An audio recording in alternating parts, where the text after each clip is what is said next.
Matthew 13 through 17. Dear Heavenly Father, I pray as we read the teachings of Jesus and just how he interacted with others while he was here, that it allows our mind to just open and reflect on how we should be treating one another. May we have a righteous anger and a meaning that we get angry about the things you would get angry about and not the things that this earth can cause us to get angry about. And I just pray that we just remember these stories as we go about our day so that we know how to make our decisions. Thank you for your example. In Jesus' mighty name, amen. Later that same day, Jesus left the house and went down to the shore, where an immense crowd soon gathered. He got into a boat where he sat and taught as the people listened on the shore. He told many stories, such as this one. A farmer went out to plant some seed. As he scattered it across his field, some seeds fell upon the footpath, and the birds came and ate them. Other seeds fell on shallow soil with underlying rock. The plants sprang up quickly, but they soon withered beneath the hot sun and died because the roots had no nourishment in the shallow soil. Other seeds fell among thorns that shot up and choked out the tender blades. But some seeds fell on fertile soil and produced a crop that was 30, 60, and even 100 times as much as had been planted. Anyone who is willing to hear should listen and understand. His disciples came and asked him, "Why do you always tell stories when you talk to the people?" Then he explained to them, "You have been permitted to understand the secrets of the kingdom of heaven, but others have not. To those who are open to my teachings, more understanding will be given, and they will have an abundance of knowledge. But to those who are not listening, even what they have will be taken away from them. That is why I tell these stories, because people see what I do, but they don't really see. They hear what I say, but they don't really hear. And they don't understand. This fulfills the prophecies of Isaiah, which says, 'You will hear my words, but you will not understand. You will see what I do, but you will not perceive its meaning. For the hearts of these people are hardened, and their ears cannot hear. And they have closed their eyes, so their eyes cannot see, and their ears cannot hear, and their hearts cannot understand, and they cannot turn to me and let me heal them.' But blessed are your eyes, because they see, and your ears, because they hear. I assure you, many prophets and godly people have longed to see and hear what you have seen and heard, but they could not." Now here is the explanation of the story I told about the farmer sowing grain. The seed that fell on the hard path represents those who hear the good news about the kingdom and don't understand it. Then the evil one comes and snatches the seed away from their hearts. The rocky soil represents those who hear the message and receive it with joy. But like young plants in such soil, their roots don't go very deep. At first, they get along fine, but they wilt as soon as they have problems or are persecuted because they believe the word. The thorny ground represents those who hear and accept the good news, but all too quickly the message is crowded out by the cares of this life and the lure of wealth, so no crop is produced. The good soil represents the hearts of those who truly accept God's message and produce a huge harvest, 30, 60, or even 100 times as much as had been planted. Here is another story Jesus told. The kingdom of heaven is like a farmer who planted good seed in his field. But that night, as everyone slept, his enemy came and planted weeds among the wheat. When the crop began to grow and produce grain, the weeds also grew. The farmer's servant came and told him, "Sir, the field where you planted that good seed is full of weeds." "An enemy has done it," the farmer exclaimed. "Shall we pull out the weeds?" they asked. He replied, "No, you'll hurt the wheat if you do. Let both grow together until the harvest. Then I will tell the harvesters to sort out the weeds and burn them, and to put the wheat in the barn." Here is another illustration Jesus used. The kingdom of heaven is like a mustard seed planted in a field. It is the smallest of all seeds, but it becomes the largest of garden plants and grows into a tree where birds can come and find shelter in its branches. Jesus also used this illustration. The kingdom of heaven is like yeast used by a woman making bread. Even though she used a large amount of flour, the yeast permeated every part of the dough. Jesus always used stories and illustrations like these when speaking to the crowds. In fact, he never spoke to them without using such parables. This fulfilled the prophecy that said, "I will speak to you in parables. I will explain mysteries hidden since the creation of the world." Then, leaving the crowds outside, Jesus went into the house. The disciples said, "Please explain the story of the weeds in the field." "All right," he said. "I, the Son of Man, am the farmer who plants the good seed. The field is the world, and the good seed represents the people of the kingdom. The weeds are the people who belong to the evil one. The enemy who planted the weeds among the wheat is the devil. The harvest is the end of the world, and the harvesters are the angels. Just as the weeds are separated out and burned, so it will be at the end of the world. I, the Son of Man, will send my angels, and they will remove from my kingdom everything that causes sin and all who do evil. And they will throw them into the furnace and burn them. There will be weeping and gnashing of teeth. Then the godly will shine like the sun in their Father's kingdom. Anyone who is willing to hear should listen and understand. The kingdom of heaven is like a treasure that a man discovered hidden in a field. In his excitement, he hid it again and sold everything he owned to get enough money to buy the field and to get the treasure too. Again, the kingdom of heaven is like a pearl merchant on the lookout for choice pearls. When he discovered a pearl of great value, he sold everything he owned and bought it. Again, the kingdom of heaven is like a fishing net that is thrown into the water and gathers fish of every kind. When the net is full, they drag it up onto the shore, sit down, sort the good fish into crates, and throw the bad ones away. That is the way it will be at the end of the world. The angels will come and separate the wicked people from the godly, throwing the wicked into the fire. There will be weeping and gnashing of teeth. Do you understand? Yes, they said, we do. Then he added, every teacher of religious law who has become a disciple in the kingdom of heaven is like a person who brings out of the storehouse the new teachings as well as the old. When Jesus had finished telling these stories, he left that part of the country. He returned to Nazareth, his hometown. When he taught there in the synagogue, everyone was astonished and said, "Where does he get his wisdom and his miracles? He's just a carpenter's son, and we know Mary, his mother, and his brothers, James, Joseph, Simon, and Judas. All his sisters live right here among us. What makes him so great?" And they were deeply offended and refused to believe in him. Then Jesus told them, "A prophet is honored everywhere except in his own hometown and among his own family." And so he did only a few miracles there because of their unbelief. When Herod Antipas heard about Jesus, he said to his advisors, "This must be John the Baptist come back to life again."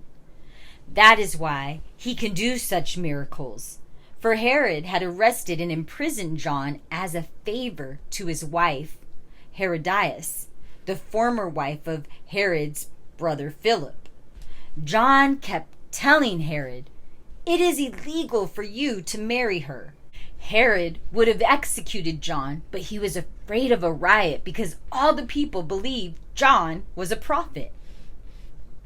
But at a birthday party for Herod, Herodias' daughter performed a dance that greatly pleased him, so he promised with an oath to give her anything she wanted. At her mother's urging, the girl asked, "I want the head of John the Baptist on a tray." The king was sorry, but because of his oath and because he didn't want to back down in front of his guest, he issued the necessary orders. So John was beheaded in the prison, and his head was brought on a tray and given to the girl, who took it to her mother. John's disciples came for his body and buried it. Then they told Jesus what had happened. As soon as Jesus heard the news, he went off by himself in a boat to a remote area to be alone. But the crowds heard where he was headed and followed by land from many villages. A vast crowd was there as he stepped from the boat, and he had compassion on them and healed their sick. That evening the disciples came to him and said, "This is a desolate place, and it is getting late. Send the crowds away so they can go to the villages and buy food for themselves." But Jesus replied, "That isn't necessary. You feed them." "Impossible," they exclaimed. "We have only 5 loaves of bread and 2 fish." "Bring them here," he said. Then he told the people to sit down on the grass, and he took the 5 loaves and 2 fish, looked up towards heaven, and asked God's blessing on the food. Breaking the loaves into pieces, he gave some of the bread and fish to each disciple, and the disciples gave them to the people. They all ate as much as they wanted, and they picked up 12 baskets of leftovers. About 5,000 men had eaten from those 5 loaves, in addition to all the women and children. Immediately after this, Jesus made his disciples get back into the boat and cross to the other side of the lake while he sent the people home. Afterward, he went up into the hills by himself to pray. Night fell while he was there alone. Meanwhile, the disciples were in trouble far away from land, for a strong wind had risen and they were fighting heavy waves.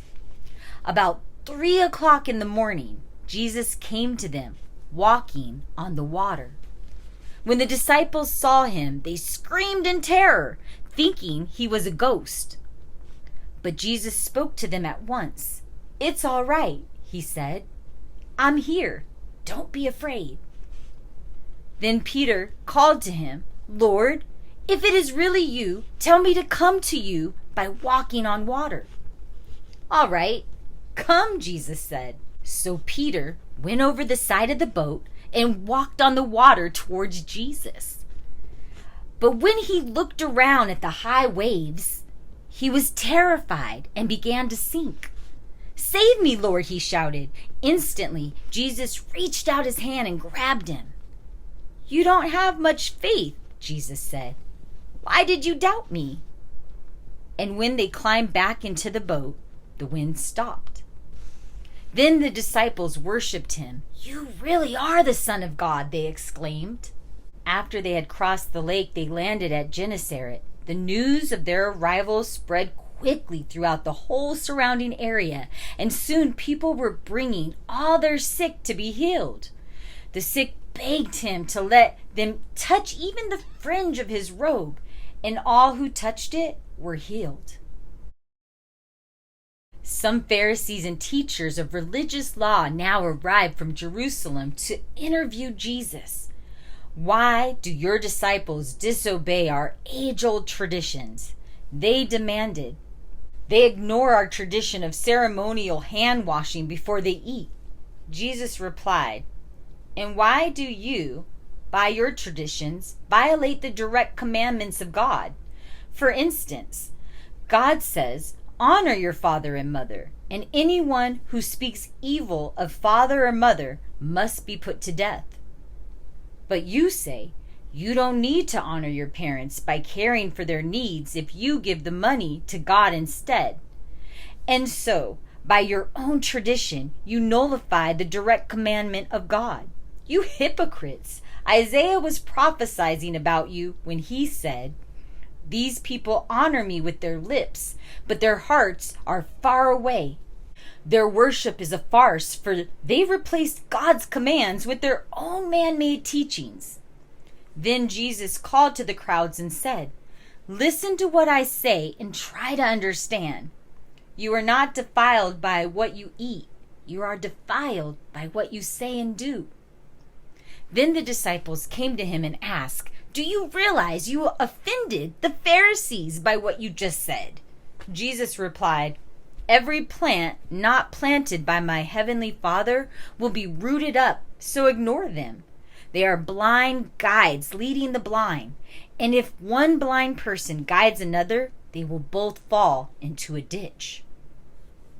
Then Peter asked Jesus, "Explain what you meant when you said people aren't defiled by what they eat."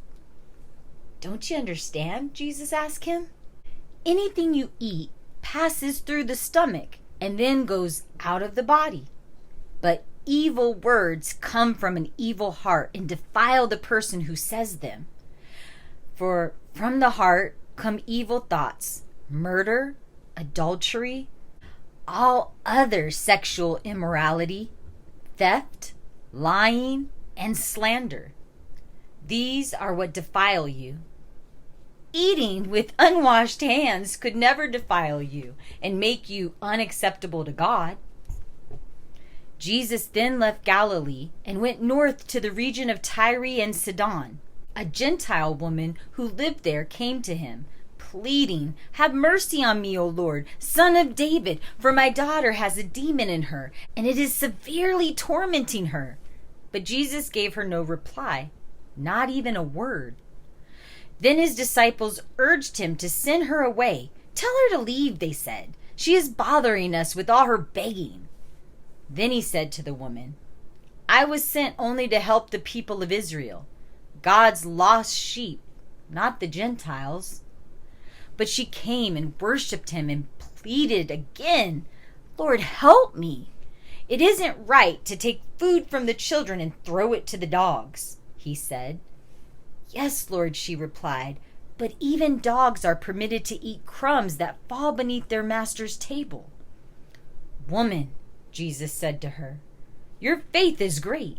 Your request is granted." And her daughter was instantly healed. Jesus returned to the Sea of Galilee and climbed a hill and sat down. A vast crowd brought him the lame, blind, crippled, mute, and many other physical difficulties, and they laid them before Jesus, and he healed them all.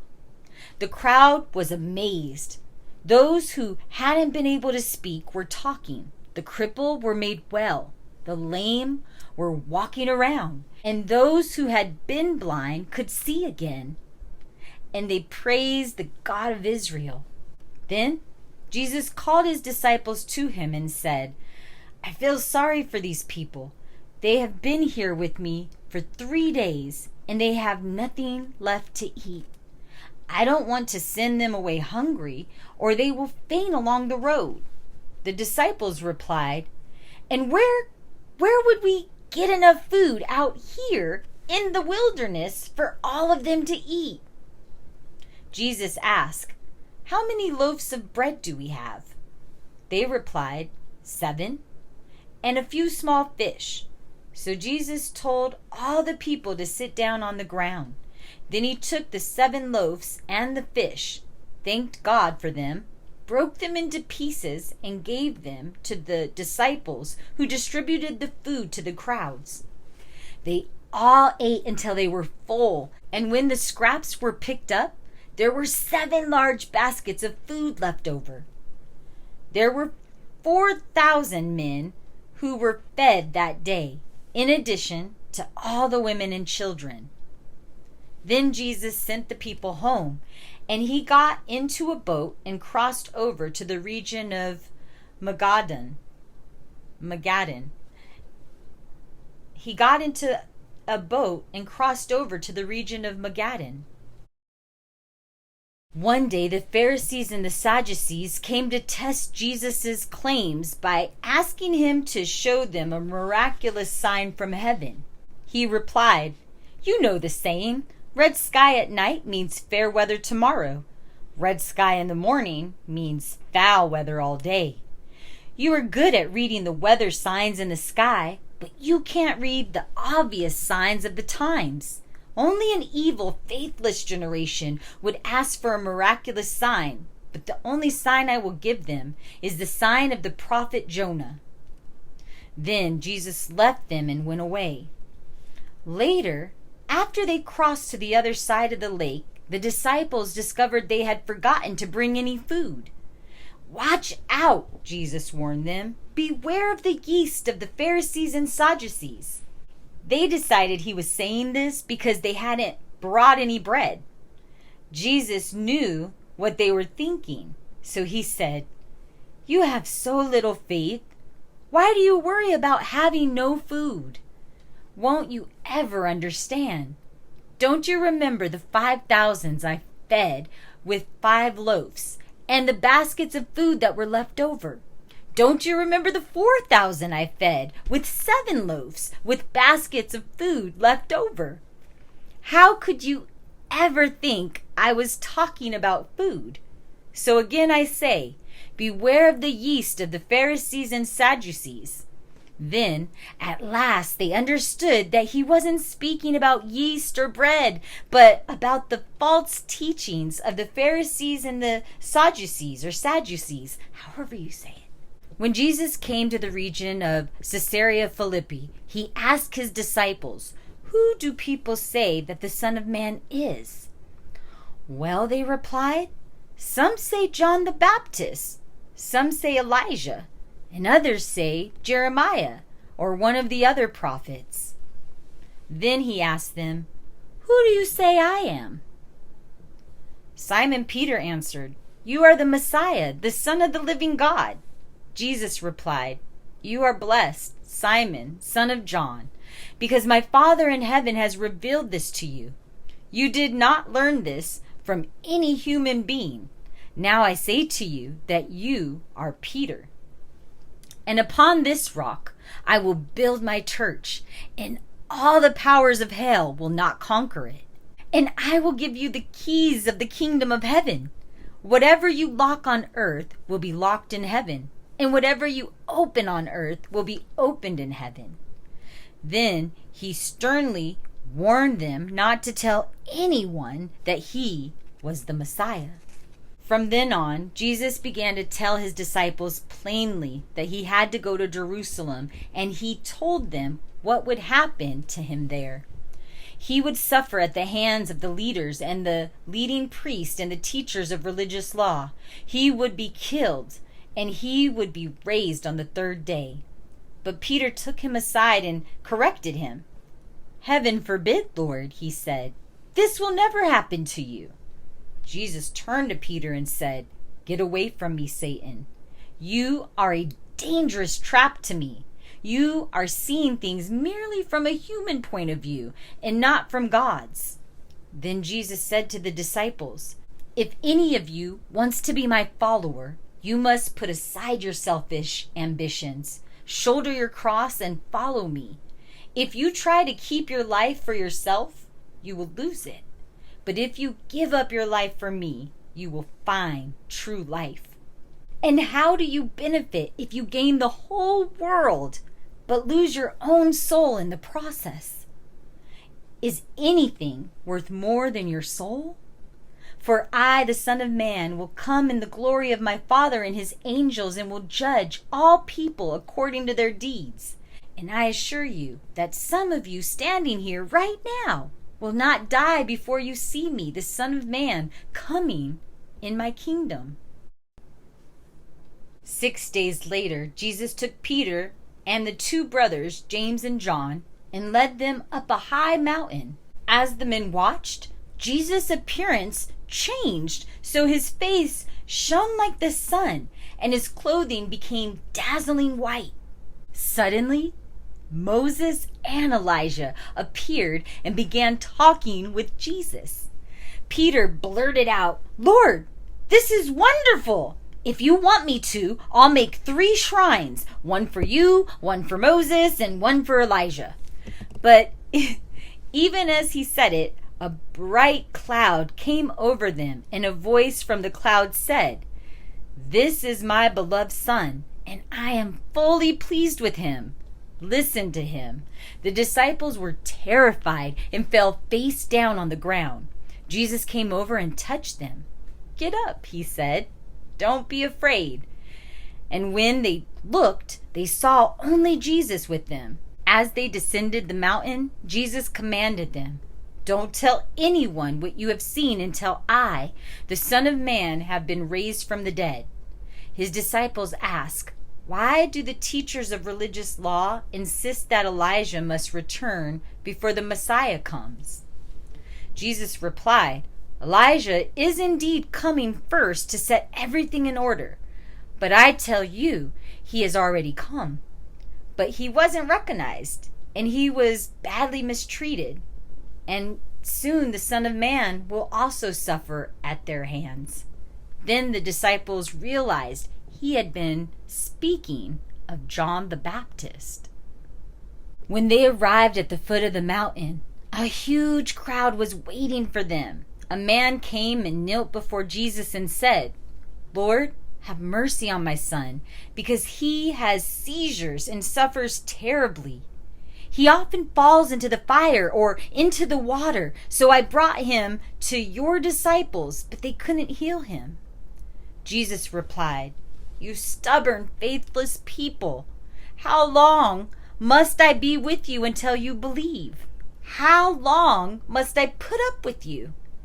Bring the boy to me." Then Jesus rebuked the demon in the boy, and it left him. From the moment the boy was well, afterward the disciples asked Jesus privately, "Why couldn't we cast out that demon?" "You didn't have enough faith," Jesus told them. "I assure you, even if you had faith as small as a mustard seed, you could say to this mountain, 'Move from here to there,' and it would move. Nothing would be impossible." One day after they had returned to Galilee, Jesus told them, "The Son of Man is going to be betrayed. He will be killed, but 3 days later he will be raised from the dead." And the disciples' hearts were filled with grief. On their arrival in Capernaum, the tax collectors for the temple tax came to Peter and asked him, "Doesn't your teacher pay the temple tax?" "Of course he does," Peter replied. Then he went into the house to talk to Jesus about it. But before he had a chance to speak, Jesus asked him, "What do you think, Peter? Do kings tax their own people or the foreigners they have conquered?" "They tax the foreigners," Peter replied. "Well then," Jesus said, "the citizens are free. However, we don't want to offend them, so go down to the lake and throw in a line. Open the mouth of the first fish you catch, and you will find a coin. Take the coin and pay the tax for both of us."